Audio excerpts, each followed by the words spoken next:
Magandang araw po sa ating lahat mga kaparmer. Dito po tayo sa Barangay Tansa, dito sa Aurora, Isabela, sa farm po ni Sir Ben Abalos na nakagapit po ng DSR. At sir, ilang area po yung anihan po natin? Bali, kumbaga half hectare. Half hectare po sa sir.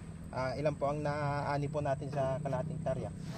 Inalabasan na total lahat 85. Sa kalahating hektarya po ni Sir Ben Abalos, 85 po ang nalabasan po ng ani po niya. Mga ilan po ang average po sir? Running average niya 58 to 57 ang average po niya rally. Ayun na po, at satisfied si Sir Ben Abalos sa kanya pong naani. Maraming salamat po. Happy farming po.